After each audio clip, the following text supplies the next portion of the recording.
Salam sejahtera, terima kasih karena bersama dengan saya di Nazilin Unity Channel.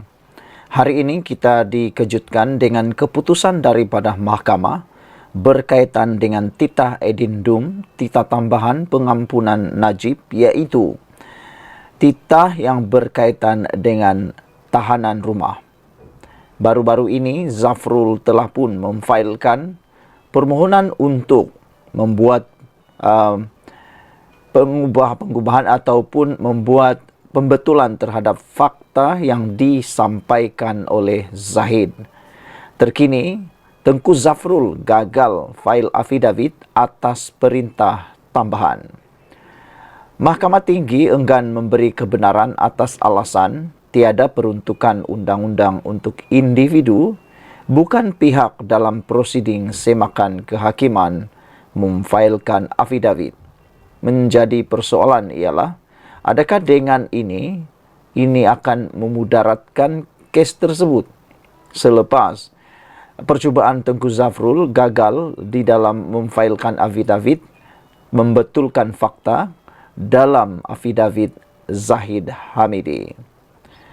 Tengku Zafrul memohon untuk memfailkan affidavit bagi membetulkan kesilapan tertentu berhubung perintah tambahan membenarkan Najib Razak menghabiskan baki hukumannya bawah tahanan rumah. Mahkamah Tinggi enggan memberi kebenaran kepada Tengku Zafrul Abdul Aziz memfailkan affidavit bagi membetulkan kesilapan tertentu berhubung dakwaan perintah tambahan Najib Razak menghabiskan baki hukumannya di bawah tahanan rumah. Peguam Kanan Persekutuan Samsul Bol Hashan yang mewakili kerajaan berkata, mahkamah menolak permohonan itu atas alasan tiada peruntukan undang-undang untuk individu bukan pihak dalam prosiding semakan kehakiman memfailkan affidavit. Tetapi Samsul berkata, mahkamah memaklumkan Tengku Zafrul dan peguamnya boleh mencuba sekali lagi jika Najib dibenar meneruskan cabaran undang-undangnya. Menteri Pelaburan, Perdagangan dan Industri diwakili Peguam Sunil Abraham, manakala Syafi Abdullah mewakili Najib. Dalam permohonan difailkan pada 1 April, Najib mendakwa yang di Pertuan Agong Al-Sultan Abdullah Sultan Ahmad Shah mengeluarkan perintah tambahan semasa mesyuarat Lembaga Pengampunan Wilayah Persekutuan pada 29 Januari, sehari sebelum penggal baginda berakhir. Bagaimanapun, Najib mendakwa perintah tambahan itu tidak diumumkan oleh lembaga pada 2 Februari dan kerajaan melakukan penghinaan kerana tidak melaksanakan perintah tambahan itu. Najib juga berkata, peguamnya menulis surat kepada Perdana Menteri Anwar Ibrahim, Timbalan Perdana Menteri Zahid Hamidi, Menteri Dalam Negeri Saifuddin Nasution Ismail dan Menteri di Jabatan Perdana Menteri Undang-Undang dan Reformasi Institusi Azalina Uthman Said untuk mengesahkan sama ada perintah tambahan itu wujud. Mereka tidak menerima sebarang jawapan. Najib mahu mahkamah memaksa kerajaan melaksanakan perintah tambahan itu jika wujud dan meletakkannya di bawah tahanan rumah. Zahid memfailkan affidavit untuk menyokong permohonan cabaran undang-undang Najib dengan mendakwa Tengku Zafrul telah menunjukkan kepadanya perintah tambahan semasa pertemuan mereka.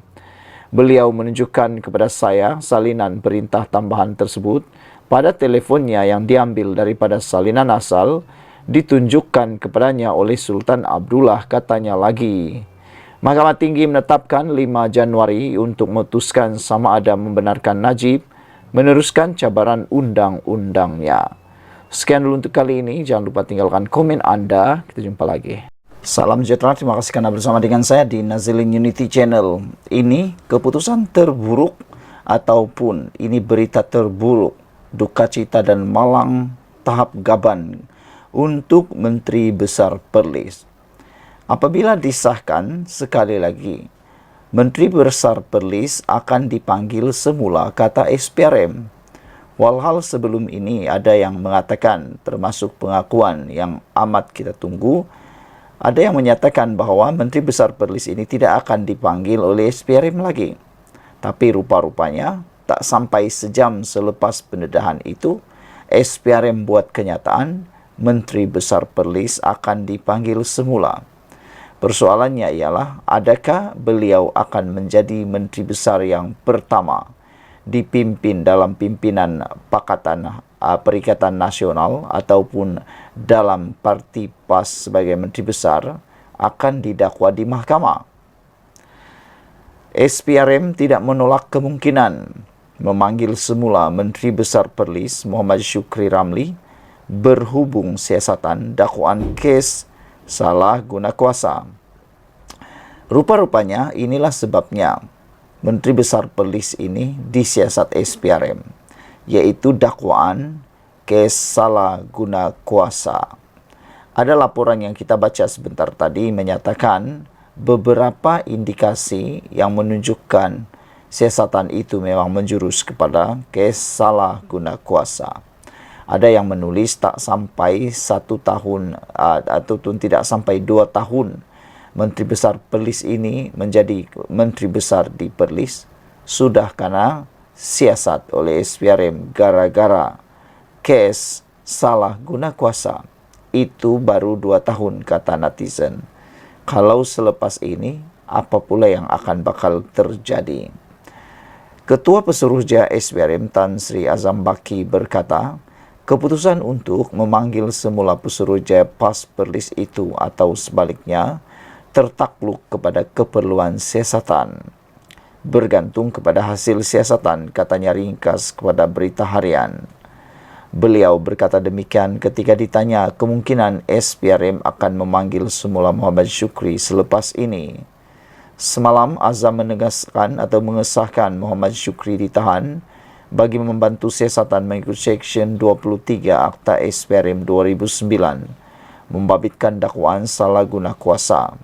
Beliau bagaimanapun dibebaskan dengan jaminan SPRM selepas hampir 8 jam diambil keterangan. Muhammad Syukri sebelum ini ditahan pada jam 11 pagi ketika hadir memberi keterangan di Ibu Pejabat SPRM di sini. Difahamkan beliau disiasat mengikut Seksyen 23 Akta SPRM 2009 berhubung isu salah guna kuasa. Ia membabitkan pelaksanaan projek pembangunan prasarana termasuk membaik pulih, menyelenggara, berbekalan dan perkhidmatan di seluruh Perlis sejak tahun 2022. Media sebelum ini melaporkan anak kepada Menteri Besar Perlis itu antara 6 individu yang direman oleh SPRM bagi membantu siasatan berhubung pemalsuan dokumen tuntutan palsu berjumlah Rp600.000. Malah SPRM dilaporkan sedang menyiasat seorang pemimpin kanan di utara tanah air kerana disyaki melantik beberapa syarikat dipercayai mempunyai kepentingan dengannya membabitkan projek pembekalan dianggar bernilai Rp300.000. Pemimpin itu juga disyaki melantik beberapa syarikat bagi kerja-kerja baik pulih dan penyelenggaraan jalan yang membabitkan peruntukan pejabat menteri besar kira-kira RM1 juta yang dipercayai mempunyai kaitan dengan anak pemimpin berkenaan. Sekian dulu untuk kali ini. Jangan lupa tinggalkan komen Anda, tekan butang subscribe, ikuti terus ulasan selepas ini.